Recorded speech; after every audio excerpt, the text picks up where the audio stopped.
වේලාව සවස 6යි. මේ ශ්‍රී ලංකා ගුවන් විදුලි සංස්ථාවයි. මෙන්න ප්‍රවෘත්ති. සංස්කරණය ඉනෝකා බ්‍රෝහිය, ප්‍රකාශය ගයන් කෞශාල් ජයවීර. මෙරට අධ්‍යාපන ශේත්‍රයේ ප්‍රතිසංස්කරණයට ලක් කිරීමේ අවශ්‍යතාව ජනපති අවධාරණය කරයි. පක්ෂ නායකයන්ට පාර්ලිමේන්තුවේදී අදහස් දැක්වීමට ලැබෙන කාලය සම්බන්ධයෙන් හෙට පැවැත්වෙන පක්ෂ නායක රැස්වීමේදී අවධානයට. විදේශ ආයෝජකයන් සඳහා රජයෙන් විශේෂ සහන. මෙරට නිපදවන අන්තර්ජාතික ප්‍රමිතියෙන් යුත් වෛද්‍ය උපකරණ දේශීය හා විදේශීය වෙළඳපළට. කොවිඩ් ආසාදිතයෙකු වාර්තා වූ මාතර පොල්හේන හෝටලේ කාර්ය මණ්ඩලය මෙන්ම ඔවුන්ගේ පවුල්වල සියලු දෙනා නිරෝධායන ක්‍රියාවලියට. කලාපීය ගැටලු සම්බන්ධයෙන් සාකච්ඡා කිරීම සඳහා තමා ඇමරිකානු ජනාධිපතිවරයා හමුවීමට සූදානම් බව වෙනසුලානු ජනාධිපති කියයි. අනාගත ලොවට වැඩදායි ආර්ථිකයට සහ සංවර්ධනයට දායක විය හැකි පුරවැසියෙකු බිහි කරන අධ්‍යාපන ප්‍රතිසංස්කරණයක අවශ්‍යතාව ජනාධිපති ගෝඨාභය රාජපක්ෂ මහතා අවධාරණය කරයි. විශ්වවිද්‍යාලය හුදෙක් උපාධි ප්‍රදානය කරන ආයතනයක් නොවිය යුතුය. රටට ආර්ථිකයට මෙන්ම උපාධිලාභයාටද ඉන් ප්‍රතිලාභ අත්විය යුතු බව ජනාධිපතිතුමා පෙන්වා දෙයි. ප්‍රායෝගික අවශ්‍යතාවලට ප්‍රමුඛතාව දෙමින් නව විෂය නිර්දේශ කඩිනමින් හඳුන්වා දෙන ලෙස එතුමා අධ්‍යාපන බලධාරීන්ට උපදෙස් දෙයි. අධ්‍යාපන ප්‍රතිසංස්කරණ විවෘත විශ්වවිද්‍යාල සහ දුරස්ථ අධ්‍යාපන ප්‍රවර්ධන රාජ්‍ය අමාත්‍යාංශයේ ඉදිරි සැලසුම් පිළිබඳව ජනාධිපති කාර්යාලයේ අද පැවති සාකච්ඡාවේදී එතුමා මේ බව කීවේය. ජාති ආගම් භේදයකින් තොරව සෑම දරුවෙකුටම සමාන අධ්‍යාපන අවස්ථා දීම අනිවාර්ය වෙයි. රටට ඔබින ඵලදායී පුරවැසියෙකු බිහි කිරීම රජයේ වගකීමයි ජනාධිපතිතුමා කීවේය. විභාග කේන්ද්‍රීය අධ්‍යාපනය වෙනුවට ශිෂ්‍ය කේන්ද්‍රීය අධ්‍යාපන ක්‍රමයක් ප්‍රායෝගිකව ක්‍රියාත්මක කළ යුතුය. රැකියා වෙළඳපොළ උපාධිධාරියා සොයායන අධ්‍යාපන ක්‍රමයක අවශ්‍යතාව මෙහිදී දීර්ඝ ලෙස සාකච්ඡාවට ලක්විය. දැනටමත් කෙටුම්පත් කර ඇති ජාතික අධ්‍යාපන ප්‍රතිපත්තිය කඩිනමින් සංවාදයට යොමු කර ක්‍රියාවට නැංවීමට පියවර ගන්නා ලෙස ජනාධිපතිතුමා උපදෙස් දුන්නේය. මුදල් කොමිසන් සභාවේ 2019 වාර්තාව පාර්ලිමේන්තුවේදී අද සභාගත කෙරිණ. එය සභාගත කළේ එස්.බී. දිසානායක මන්ත්‍රීවරයායි. ඉන් අනතුරු අදහස් දැක්වූ එස්.බී. දිසානායක මන්ත්‍රීවරයා පැවසුවේ කොරෝනා ව්‍යසනය වැනි අර්බුද රැසක් හමුවේ රටේ ආර්ථිකය ස්ථාවරව පවත්වාගෙන යාමට රජය සමත් වූ බවයි. අපනයනය දිරිගන්වමින් ආනයන සීමා කොට දේශීය ආර්ථිකය ශක්තිමත් කිරීමට රජය ගෙන යන වැඩපිළිවෙල ඔහු පැහැදිලි කළේය. මේ වන විට රටේ ආනයන සීමා කිරීම නිසා ගැටලු රැසක් මතු ඇතැයි පාටලී චම්පික රණවක මන්ත්‍රීවරයා විවාදයට එක්වෙමින් සඳහන් කළේය. ආනයන සීමා කිරීම හේතුවෙන් රටේ දැවැන්ත බාණ්ඩ හිඟයක් පවතින බවද ඔහු පැවසීය. විවාදයේ පිළිතුරු කතාව කරමින් අජිත් නිවාඩ් කබ්‍රාල් රාජ්‍ය අමාත්‍යවරයා පැවසුවේ පසුගිය යහපාලන රජයේ සමයේදී රටේ ආර්ථිකය දැඩි කඩාවැටීමකට ලක් වූ බවයි. රටේ ජනතාව මත දරාගත නොහැකි බදු බර පටවමින් යහපාලන රජය ජනතාව දැඩි අපහසුතාවකට පත් කළ බවද ඔහු කීවේය. විදේශ ආයෝජකයන් සඳහා රජය විශේෂ සහන සැලසීමට සූදානමින් සිටී. අපනයන දිරිගන්වමින් ආනයන සීමා කිරීම රජයේ අපේක්ෂාවයි. කොරෝනා තත්ත්වයේ හේතුවෙන් රටේ ආර්ථිකය මාස 3ක් කිසිදු ප්‍රගමනයක් පෙන්නුම් නොකිරීම නිසා ගැටලුවකට මුහුණ පෑමට සිදුවද රුපියල අප්‍රමාණය වීම සීමා කරගනිමින් ආර්ථිකය ශක්තිමත්ව පවත්වාගෙන යාමට රජයට හැකියාව ලැබී ඇතැයි රාජ්‍ය අමාත්‍යවරයා සඳහන් කළේය. පාර්ලිමේන්තුව හෙට පෙරවරු 10 දක්වා කල් තැබිණ. පාර්ලිමේන්තුවේ කටයුතු පිළිබඳ වැඩිදුර තොරතුරු ගෙනෙන අප නියෝජිත අංජනා ලියනාරච්චි. පාර්ලිමේන්තුව අද පෙරවරු 10ට රැස් වුණා. මුදල් කොමිෂන් සභාවේ 2019 වසර සඳහා වන කාර්ය සාධන වාර්තාව අද පාර්ලිමේන්තුවට ඉදිරිපත් කළේ එස්.බී. දිසානායක අමාත්‍යවරයා විසින්. වාචික පිළිතුරු අපේක්ෂාවෙන් ඉදිරිපත් කළ ප්‍රශ්නවලට පිළිතුරු දෙමින් අද අදහස් දැක්වූ සභානායක දිනේෂ් ගුණවර්ධන අමාත්‍යවරයා පැවසුවේ හෙට පැවැත්වෙන පක්ෂ නායක රැස්වීමේදී පාර්ලිමේන්තුවේ පක්ෂ නායකයින්ට අදහස් දැක්වීමට ලැබෙන කාලය සම්බන්ධයෙන් නිශ්චිත තීරණයක් ගනු ලබන බවයි. ඉන්දික අනුරුද්ධ රාජ්‍ය අමාත්‍යවරයා වාචික ප්‍රශ්නවලට පිළිතුරු ලබා දෙමින් වැඩිදුරටත් අද සඳහන් කර සිටියේ මහනුවර පන්විල කැලෑබොක්ක නිවාස යෝජනා ක්‍රමයේ ඉදිකිරීම් කටයුතු 60%කින් අවසන් වී ඇති බවයි. ඒ සඳහා රජය දැනට රුපියල් මිලියන 17ක් වියදම් කර ඇති බව ඔහු සඳහන් කළා. විපක්ෂ නායක සජිත් ප්‍රේමදාස මන්ත්‍රීවරයා ස්ථාවර නියෝග 22 යටතේ අදහස් දක්වමින් වැඩිදුරටත් පැවසුවේ ඕනෑම පක්ෂ නායකයෙකුට පාර්ලිමේන්තුවේ අදහස් දැක්වීමට අවස්ථාව සමානව හිමි විය යුතු බවයි. එය විපක්ෂයේ සෑම මන්ත්‍රීවරයෙකුටම ප්‍රජාතන්ත්‍රවාදීව ලැබිය යුතු අවස්ථාවක් බවත් විපක්ෂ නායකවරයා සඳහන් කර සිටියා. පක්ෂ නායකයෙකුට ප්‍රශ්නයක් ඉදිරිපත් කිරීමේ වටයේදී පාර්ලිමේන්තුවට ප්‍රශ්න ඉදිරිපත් කිරීමට ප්‍රජාතන්ත්‍රවාදී අයිතියක් හිමි වී ඇති බව අනුර කුමාර දිසානායක මන්ත්‍රීවරයාද අද පාර්ලිමේන්තුවේදී අදහස් දක්වමින් සඳහන් කළා.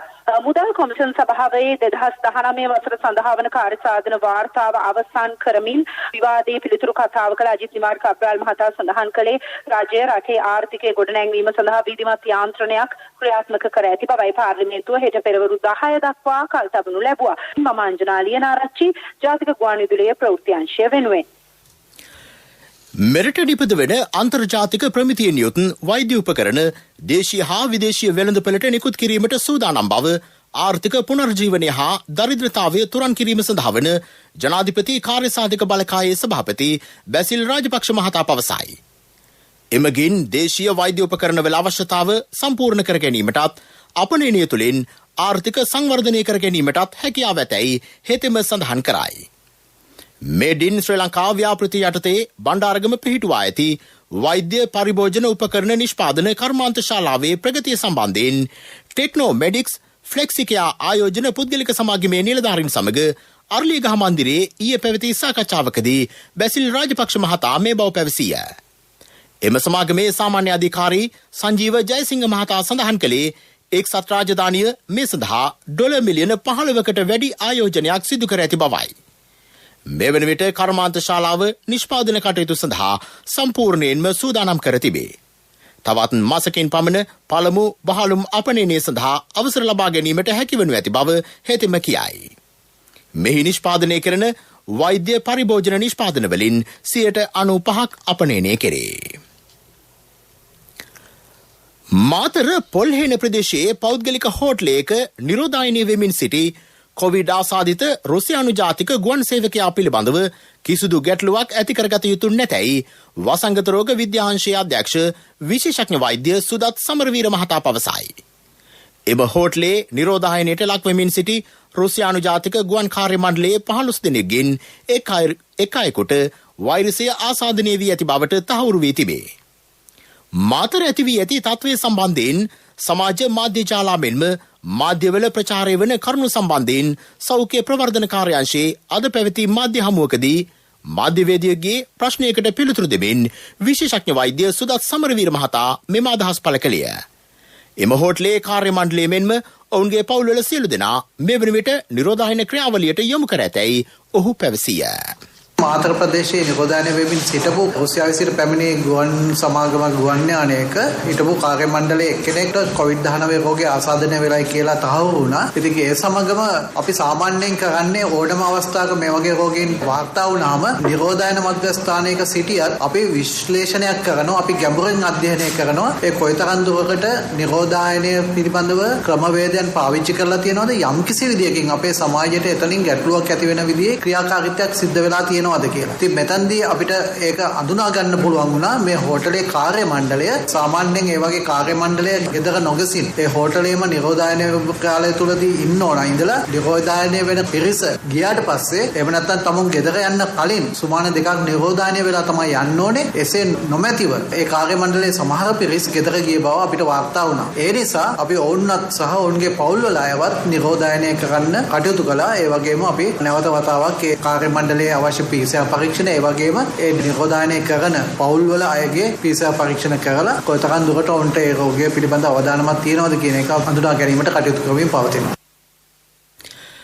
රටේ ජනතාව තවදුරටත් නිවැරදි සෞඛ්‍ය පිළිවෙත් අනුගමනය කරමින් කටයුතු කිරීම අනිවාර්ය වෙන බව විශේෂඥ වෛද්‍ය සුදත් සමරවීර මහතා පැවසීය. මේ අතර මාතර ඇති වූ තත්ත්වය පාලනය කිරීමට සෞඛ්‍යාංශ හා ආරක්ෂකාංශ එක්ව සිදු කළ මෙහෙයුමකදී හැකි වූ බව මාතර සෞඛ්‍ය සේවා අධ්‍යක්ෂ වෛද්‍ය උපාලි කරුණාරත්න මහතා පැවසිය. මෙවන විට PCR පරීක්ෂණ සඳහා සාම්පල 50ක් ලබාගෙන ඇත. මෙම කණ්ඩායම ඇසුරු කළ 100කට ආසන්න පිරිසක් නිරෝධායනයට යොමු කර ඇතැයි හෙතෙම සඳහන් කළේය. නිලතල තානාන්තරවලට වඩා තමාට වැදගත් වන්නේ පරිසරයේ බවත් ඒ වෙනුවෙන් අවශ්‍ය ක්‍රියාමාර්ග ගෙන ඇති බවත් අමාත්‍ය සී.බී. රත්නායක මහතා පවසයි. පරිසර විනාශය සම්බන්ධයෙන් ව්‍යාජ තොරතුරු සමාජගත කිරීමේ වැඩපිළිවෙලක් ක්‍රියාත්මක බව ඇමතිවරයා පවසයි. ඒ සඳහා පැරණි ඡායාරූප යොදා ගැනේ. පෞද්ගලික ඉඩම්වලට අදාළ සිදුවීම්ද මෙලෙස ප්‍රචාරය වේ. මෙමගින් අපේක්ෂා කරන්නේ ආණ්ඩුව විනාශ කිරීමට නම් එම අරමුණ පැහැදිලිව කිව යුතු බවත් බොරුව සමාජගත නොකළ යුතු බවත් හෙතෙම කියයි. කොළඹ අද පැවති ප්‍රවෘත්ති සාකච්ඡාවකට එක්වෙමින් වැඩිදුරටත් අදහස් දැක්වූ අමාත්‍ය සී.බී. රත්නායක මහතා. නල්ලතන්නේ වුණ දිව්‍යාගේ ප්‍රශ්නය පිළිබඳව විශේෂ පරීක්ෂණයක් කරමින් යනවා. මේ පරීක්ෂණ තුළ විශේෂ මෙහෙයුම් එකක් යොමු කරලා තියෙනවා. නියෝජ්‍ය පරිස්පොත්තුමාගෙන් ඒ සඳහා උපදෙස් ලබා දීලා තියෙනවා. ඒ සහයෝගය දෙන්න කියලා වනජීවි දෙපාර්තමේන්තුව ඒ සඳහා අවශ්‍ය සැකකරුවන් පිළිබඳව තොරතුරු ජාලය ලබා ගන්න නිසා තමයි දින 2ක් විතර මම අවස්ථාවේ ඉල්ලුවේ. ඒ වගේම ගලවිල ප්‍රදේශය පිළිබඳව වන සංරක්ෂක ඒ සඳහා කටයුතු කරන්න සූදානම් වෙනවා. මේ ප්‍රවෘත්ති ශ්‍රී ලංකා ගුවන්විදුලි සංස්ථාවෙන්.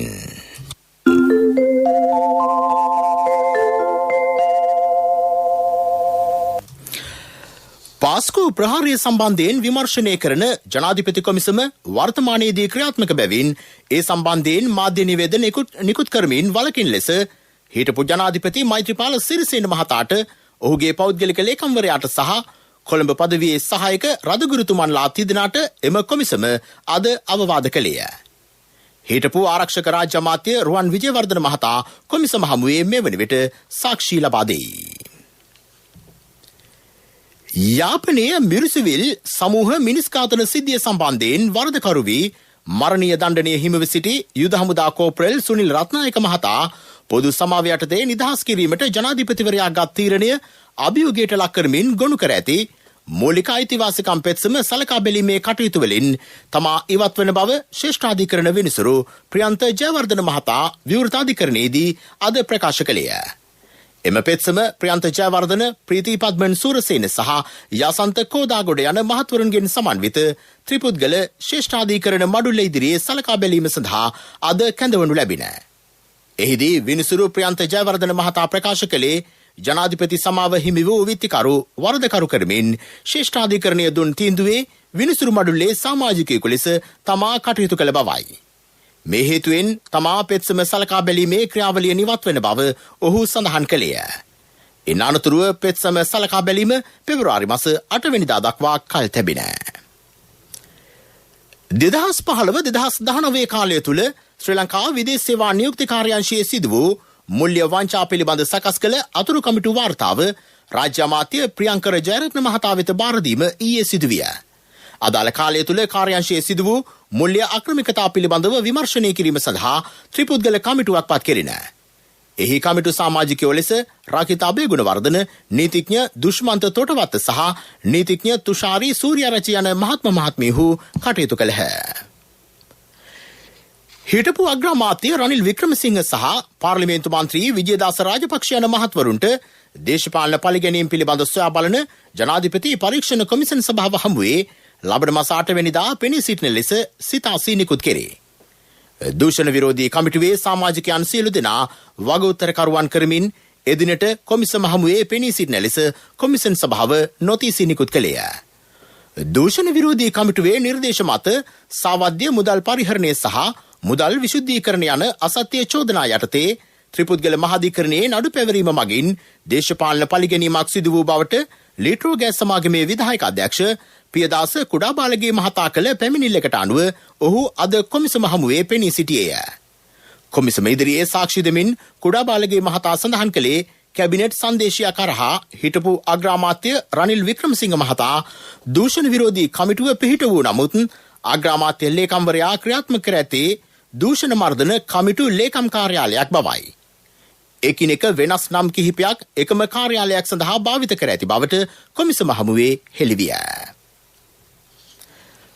පාර්ලිමේන්තුවට ඉදිරිපත් කර තිබෙන ආණ්ඩුක්‍රම ව්‍යවස්ථාවේ 20 වෙනි සංශෝධන පනත් කෙටුම්පත අභියෝගයට ලක් කරමින් පෙත්සම් 12ක් ශ්‍රේෂ්ඨාධිකරණය වෙත ඉදිරිපත් කර තිබේ. සමගි ජනබලවේගය දෙමළ ජාතික සන්ධානය විකල්ප ප්‍රතිපත්ති කේන්ද්‍රයේ සහ එහි විධායක අධ්‍යක්ෂ ආචාර්ය පාකේසෝති සරවණමුතු ශ්‍රී ලංකා විනිවිද පෙරමුණ යන පාර්ශ්ව 6ක් ශ්‍රේෂ්ඨාධිකරණයේ හමුවේ ඊයේ පෙත්සම් ගොනු කර තිබුණි. කැෆේ සංවිධානය, ට්‍රාන්ස්පේරන්සි ඉන්ටර්නැෂනල් ශ්‍රී ලංකා සංවිධානය, සමගි තරුණ බලවේගයේ සංවිධානය අද තවත් පෙත්සම් 6ක් ගොනු කර තිබේ. එම පෙත්සම් වලින් සඳහන් කර ඇත්තේ 20 වෙනි ආණ්ඩුක්‍රම ව්‍යවස්ථා සංශෝධන පනත් කෙටුම්පතේ අඩංගු ඇතැම් වගන්ති වලින් මෙරට ආණ්ඩුක්‍රම ව්‍යවස්ථාව මගින් සහතික කර තිබෙන මූලික අයිතිවාසිකම් මෙන්ම වෙනත් ප්‍රතිපාදනද බරපතල ලෙස උල්ලංඝනය කරන බවයි. එබැවින් යෝජිත පනත් කෙටුම්පතේ ප්‍රශ්නගත අදාළ වගන්තිය සම්මත කිරීම පාර්ලිමේන්තුවේ 3/2 බහුතර ඡන්දයකින් පමණක් ප්‍රමාණවත් නොවන බවත් ඒ සඳහා ජනමත විචාරණයක් පවත්වා එයින්ද සම්මත විය යුතු බවට තීන්දුවක් ප්‍රකාශ කරන ලෙසත් එම පෙත්සම් මගින් ඉල්ලා තිබේ. මේළඟට ප්‍රමුඛ පුවත. ප්‍රමුඛ පුවත ඔබ වෙත ගෙනෙන්නේ සිද්ධාලේප ලක්වියා. නිව් ඩයිමන්ඩ් නෞකාවේ ඇති වූ ගින්නෙන් සමුද්‍රීය පරිසරයට සිදු වූ හානිය පිළිබඳ වාර්තාව නීතිපතිවරයාට යොමු කෙරේ. අදාළ වාර්තාව අනුව නෞකාව සම්බන්ධයෙන් ගන්නා ඉදිරි නෛතික ක්‍රියාමාර්ග තීරණය කරන බව සමුද්‍රීය පරිසර ආරක්ෂණ අධිකාරියේ සාමාන්‍ය අධිකාරී ආචාර්ය ටර්නි ප්‍රදීප් කුමාර මහතා කියයි. ප්‍රමුඛ පුවත ඔබ වෙත ගෙන ආවේ සිද්ධාලේප ලක්වියා. ශක්ති හඬ අවධානය පිණිසයි. ආර්ය කිරි ගුවන් සවාරි උඩුකුවනේ සැරිසරන්න ආර්ය කිරි රස බලන්න. ආර්ය කිරි පැකට්ටුවේ ඇති නිල් පාට ලාංඡනය කපායවා ජයගෙන ශ්‍රී ලංකා අසිරිය අහසේ සිට දැක ගන්න. වැඩි විස්තර ආර්ය මිල්ක් Facebook පිටුවෙන්. ආර්ය කිරි ගුවන් සවාරි. තිස්ස මහාරාම කාවන්තිස්සපුර ප්‍රදේශයේ කතරගම ප්‍රධාන මාර්ගයේ දෙපස ලේකටයම් කර්මාන්තයේ නිරත තමන්ට විවිධ බාධා එල්ල වී ඇතැයි එම ශිල්පීහු පවසති. කොරෝනා වෛරසයේ ව්‍යාප්තිය හේතුවෙන් කතරගම පුදබිමට පැමිණෙන බැතිමතුන්ගේ සංඛ්‍යාව පහත වැටීමත් සමග සිය භාණ්ඩ අලෙවි කර ගැනීමට නොහැකි තත්වයක් මතුවී ඇතැයි ඔවුහු සඳහන් කරති. තමන්ට කිසියම් සහනයක් සලසා දෙන්නැයි ලීකැටයම් ශිල්පීහු බලධාරීන්ගෙන් ඉල්ලා සිටිති. ආර්ය කිරි ගුවන් සවාරි උඩුකුවනේ සැරිසරන්න ආර්ය කිරි රස බලන්න. ආර්ය කිරි පැකට්ටුවේ ඇති නිල් පාට ලාංඡනය කපායවා ජයගෙන ශ්‍රී ලංකා අසිරිය අහසේ සිට දැක ගන්න. විස්තර වෙළඳ මහතුන්ගෙන්. ආර්ය කිරි ගුවන් සවාරි. ලෝක ප්‍රවෘත්ති අනුග්‍රහය. හැම සමාගමකටම එහෙම වෙන්න බෑ. පීපල්ස් ලීසිං වෙනස් වෙන්නේ එතනදී. ජන හද හඳුනන පීපල්ස් ලීසිං විශ්වාසයේ ප්‍රමුඛයා. ලොව වැඩිම කොරෝනා මරණ සංඛ්‍යාවක් ඊයේ වාර්තා වී ඇත්තේ ඉන්දියාවෙනි. එම සංඛ්‍යාව 1152කි. නව කොරෝනා ආසාදිතයෝ 89688 දෙනෙක් ඉන්දියාවෙන් ඊයේ හඳුනා ගනු ලැබුහ. ඒ අනුව එරටින් හඳුනාගෙන ඇති සමස්ත ආසාදිතයන් සංඛ්‍යාව 58 ලක්ෂයකම වයි. රුසියාවේ ගත වූ පැය 24 තුළදී කොවිඩ් ආසාදිතයන් 6595 දෙනෙකු හමු වී තිබේ. ඒ අනුව එරටින් වාර්තා වන සමස්ත ආසාදිතයන්ගේ සංඛ්‍යාව 11,28,000කට අධික වේ. අලුතින් මරණ 149ක් වාර්තා වන අතර වෛරසයට ගොදුරු වීමෙන් මේ දක්වා මියගිය සංඛ්‍යාව 20,000කට ආසන්න වෙයි. පොදු ප්‍රවාහන සේවාවලදී මුවාවරණ පැළඳීම අනිවාර්ය කිරීමේ නීතිය නවසීලන්තයේ ලිහිල් කරයි. දෛනිකව වාර්තා වන කොරෝනා ආසාදිතයන් සංඛ්‍යාවේ අඩුවක් දක්නට ලැබීම ඊට හේතුවයි. කෙසේ වෙතත් පසුගිය කාලේ ආසාදිතයන් විශාල වශයෙන් වාර්තා වූ ඕක්ලන්ඩ් ප්‍රදේශයේ එම නීතිය තවදුරටත් ක්‍රියාත්මකයි. ගුවන් මගින්ද මුවාවරණ පැළඳීම තවදුරටත් අනිවාර්ය වේ. පසුගිය ජූනි මාසයේ වන විට කොරෝනා වෛරසයේ ව්‍යාප්තිය දැඩි පාලනයකට ලක් කිරීමට නවසීලන්තය සමත් විය. එහෙත් පසුගිය මාසයේ ඕක්ලන්ඩ් ප්‍රදේශයෙන් යලිත් ආසාදිතයෝ රැසක් හඳුනා ගනු ලැබුහ. කලාපීය ගැටලු සම්බන්ධයෙන් සාකච්ඡා කිරීම සඳහා තමා ඇමරිකානු ජනාධිපති ඩොනල්ඩ් ට්‍රම්ප් මහතා හමුවන බව වෙනිසුලානු ජනාධිපති නිකොලස් මදුරෝ මහතා පවසයි. ඔහු මේ බව ප්‍රකාශ කළේ එක්සත් ජාතීන්ගේ මහා මණ්ඩලයේ 75 වෙනි සැසිවාරය අමතමින් ඔහු මේ බව සඳහන් කළේය.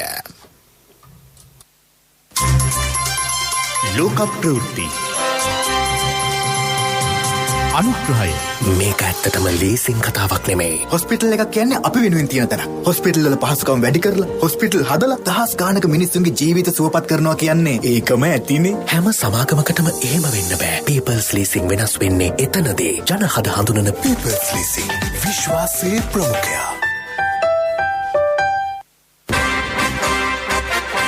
පිරසර සංවර්ධනයක පුවත් සම්පින්ඩනය සංවර්ධන පුවත්. කැලණිවැලි දුම්රිය මාර්ගයේ සංවර්ධනය කිරීම කඩිනමින් ආරම්භ කරන බව ඇමති ගාමිණී ලොකුගේ මහතා කියයි. එම දුම්රිය මාර්ගයේ රත්නපුරය දක්වා දීර්ඝ කරන්නේ දැයි පාර්ලිමේන්තු මන්ත්‍රී හේෂා විතානගේ මහතා පාර්ලිමේන්තුවේදී අද නැගූ ප්‍රශ්නයකට පිළිතුරු දෙමින් ප්‍රවාහන ඇමතිවරයා ඒ බව සඳහන් කළේය. ක්‍රීඩා පුවත්. සිම්බාබ්වේ ක්‍රිකට් කණ්ඩායම ඔක්තෝබර් සහ නොවැම්බර් මාසවලදී පාකිස්තානයේ තරඟ සංචාරයක නිරත වෙයි. එක්දින ජාත්‍යන්තර ක්‍රිකට් තරඟ 3ක් සහ පන්දුවර 20 තරඟ 3ක් සංචාරයට ඇතුළත් බව පාකිස්තාන ක්‍රිකට් පාලක මණ්ඩලයේ ජාත්‍යන්තර ක්‍රිකට් අධ්‍යක්ෂ සකීර් ඛාන් මහතා පවසයි. මෙහි විශේෂත්වය වන්නේ මුල්ටාන්හිදී වසර 12කට පසුව ජාත්‍යන්තර ක්‍රිකට් තරඟයක් පැවැත්වීමයි. පන්දුවර 20 තරඟ 3 රාවල්පින්ඩිහිදී පැවැත්වෙනු ඇත. එක්දින ජාත්‍යන්තර තරඟ 3 පැවැත්වෙන්නේ මුල්ටාන්හිදීය. සිහින සවිබලකන් වන්න රුපියල් ලක්ෂ 5 සිට මිලියන 10 දක්වා 7% වාර්ෂික පොලි අනුපාතයකට වසර 2ක පුද්ගලික ණයක් ඔබට අවශ්‍ය වන්නේ එක් අපකරුවෙකු පමණයි. NSB Wings ඉහළ ඉලක්ක කරා ළඟා වන්න. ව්‍යාපාරික පුවත් ඔබ වෙත ගෙන එන්නේ ජාතික ඉදිරි කිරීමේ බැංකුව. ඔබේ මුදලට සුරක්ෂිතම ස්ථානය. කොරෝනා වෛරසයේ ව්‍යාප්තිය හේතුවෙන් පීඩාවට පත් සංචාරක කර්මාන්තයේ නිරතුවන්ට රජය දුන් සහන මෙතෙක් නොලදායටද කඩිනමින් එම සහන සලසන බව ඇමති ප්‍රසන්න රණතුංග මහතා කියයි. ශ්‍රී ලංකා සංචාරක සංවර්ධන අධිකාරියේ ලියාපදිංචි සංචාරක මාර්ගෝපදේශකයන් සඳහා ඒකායකට රුපියල් 20,000ක මුදලක් ගෙවීම මේ වන විට ක්‍රියාත්මකයි. අධිකාරියේ ලියාපදිංචි සංචාරක රියදුරකට රුපියල් 15,000ක මුදලක් පිරිනැමේ. සංචාරක සංවර්ධන අධිකාරියේ ලියාපදිංචි නොවූ රියදුරන් කඩිනමින් ලියාපදිංචි කර ඔවුන්ටද එම දීමනාව සැපීම කෙරෙහි අමාත්‍යාංශයේ අවධානය යොමු වෙතැයි ඇමතිවරයා කියයි. ව්‍යාපාරික පුවත් ඔබ වෙත ගෙන ආවේ ජාතික ඉදිරි කිරීමේ බැංකුව. ඔබේ මුදලට සුරක්ෂිතම ස්ථානය. තවත් බලා සිටීම අවසන්. මේ සතුට නැවත අත්විඳීමට කාලයයි. ජයග්‍රහණී රේඛාව නැවත ඇඳීමට කාලයයි. ඔබේ අධිරාජ්‍යය නැවත ගොඩනැගීමට කාලයයි. ඔබේ ව්‍යවසායික අභිලාෂයන් තෘප්තිමත් කිරීමට කාලයයි. NSB Wings සමග ඔබේ සිහින සවිබලකන් වන්න. රුපියල් ලක්ෂ 5 සිට මිලියන 10 දක්වා 7% වාර්ෂික පොලි අනුපාතයකට වසර 2ක පුද්ගලික ණයක් ඔබට අවශ්‍ය වන්නේ එක් අපකරුවෙකු පමණයි. NSB Wings ඉහළ ඉලක්ක කරා ළඟා වන්න. වැඩි විස්තර ළඟම ජාතික ඉදිරි කිරීමේ බැංකු ශාඛාවෙන්. ආර්ථික පුවත් ආවරණය ආසිසිර බෙටි ගන්න පුළුවන් වුණාද? හොඳ වෙලාවට එක ෆාමසියක් නම් ඇරලා තිබුණා. ඒ තරු පෙවුනේ සමහර බේත් වල ගණන් ඇහුවම. කීයද? LOLC ක්‍රෙඩිට් කාඩ් එක නොතිබෙන්න මොනවා කරන්නද කියලා හිතා ගන්න බැරි වෙනවා. LOLC ෆයිනෑන්ස් ක්‍රෙඩිට් කාඩ් පත ජීවිතේම සපුරාලයි. හම්බන්තොට දිස්ත්‍රික්කයේ මෙවර අතරමැදි කන්නේ සිදු කළ ඉපනැල්ලේ මුං වගාවේ අස්වනු නෙලීම දැන් සිදුවෙයි. කිරිඳිවේ ව්‍යාපාරය සහ මෘතවෙල ව්‍යාපාරයට අයත් හෙක්ටයාර 5000ක මෙවර ඉපනැල්ලේ මුං වගා කිරින. මෙවර මුං වගාවෙන් මෙට්‍රික් ටොන් 25,000ක අස්වැන්නක් අපේක්ෂා කෙරේ.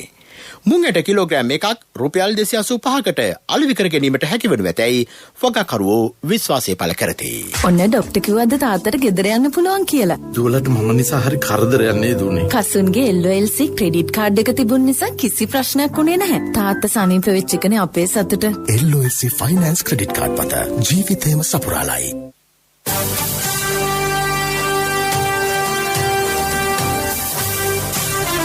කාලගුණ වාර්තාව ඔබ වෙත ගෙන එන්නේ. CIB ජනජය වාසනා 15 වන අදියර ආරම්භුණා. සැප්තැම්බර් 14 සිට ඔක්තෝබර් 11 දක්වා රුපියල් 3000 වැඩි සෑම බිල් පතකටම ලක්ෂ ගණනින් තෑගි. අදම CIB එන්න.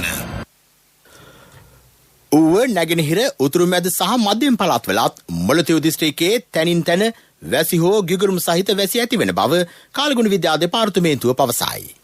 ඌව නැගෙනහිර සහ මධ්‍යම පළාත්වලත් මුල්ලතිව් දිස්ත්‍රික්කයේත් ඇතැම් ප්‍රදේශවලට මිලිමීටර් 50කට වැඩි තරමක තද වැසි ඇතිවිය හැකිය. බස්නාහිර සබරගමුව සහ වයඹ පළාත්වලත් ගාල්ල සහ මාතර දිස්ත්‍රික්කවලත් විටින් විට වැසි ඇතිවේ.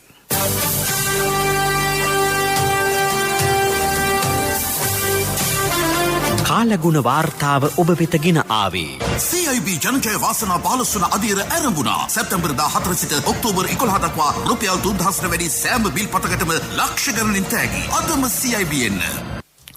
ප්‍රවෘත්ති අවසන් කිරීමට යලි සිරස්තල. මෙරට අධ්‍යාපන ශේෂ්ත්‍රය ප්‍රතිසංස්කරණයට ලක් කිරීමේ අවශ්‍යතාව ජනපති අවධාරණය කරයි.